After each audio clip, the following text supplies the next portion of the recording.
आप खुद कितना मिस करते हैं, क्योंकि दया बहन का कैरेक्टर और जेठालाल का कैरेक्टर इतना 14 सालों से लोगों ने इतना प्यार दिया उस कैरेक्टर को। हाँ, आप 2-3 साल से नहीं हैं दिशा जी, लेकिन आप कितना मिस करते हैं, क्योंकि कहीं ना कहीं आप लोगों की जो ट्यूनिंग थी, जो केमिस्ट्री थी, वो लोगों को आज तक मतलब लोग पुराने क्लिप्स देखते जी हैं टू रिवाइव। नहीं, बिल्कुल डेफिनेटली, बिकॉज ऑलमोस्ट 10 साल आप कह सकते हैं कि दिशा जी और हम लोगों ने काम किया। और जो जैसा आपने कह रहे कि हमारी ट्यूनिंग डे वन से जो केमिस्ट्री हम दोनों की जम गई थी और बहुत ही मज़ा आया।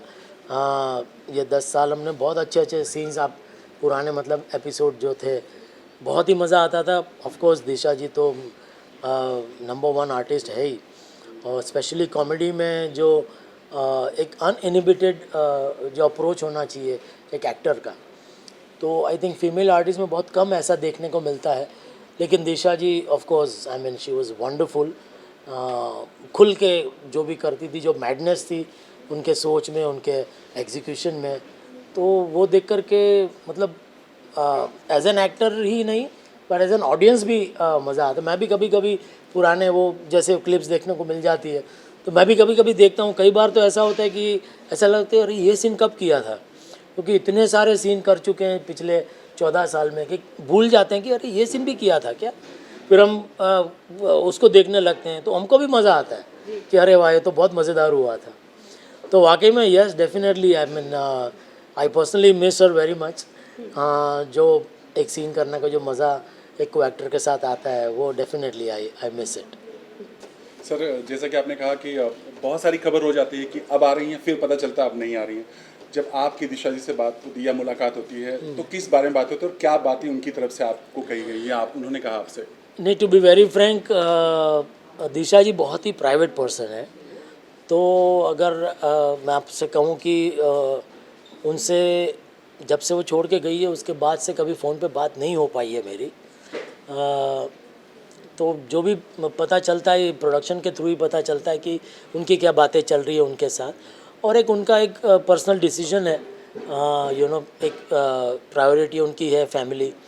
तो आई थिंक कहीं ना कहीं हमें भी उसे रिस्पेक्ट करना चाहिए कि 10 साल उन्होंने अपनी ज़िंदगी के इस सीरियल को दिए हैं।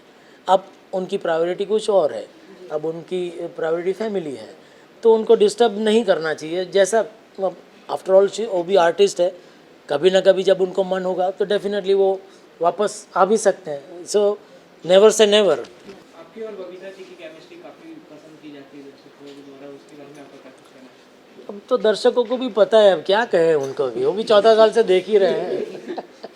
लेकिन व्हाट इज द कोई आपको कोई फनी कॉम्प्लीमेंट या किसी तरीके का, आई एम श्योर बहुत मिले होंगे एंड इट इज़ वेरी याद रखना भी बहुत मुश्किल होता होगा, लेकिन कोई आपको याद है कि कोई ऐसे बबीता जी और आपको लेकर जो चलता रहता है, एक बैंटर चलता रहता है आप लोगों का, उसको लेकर कभी कुछ कॉम्प्लीमेंट या किसी से मिला हो?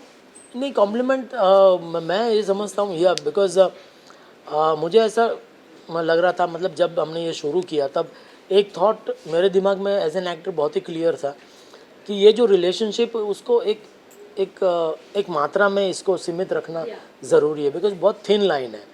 थोड़ा सा भी इधर हो गया, ऊपर हो गया तो वल्गर हो जाएगा, थोड़ा सा कम हो गया तो वो जो इफ़ेक्ट आनी चाहिए वो आएगी नहीं।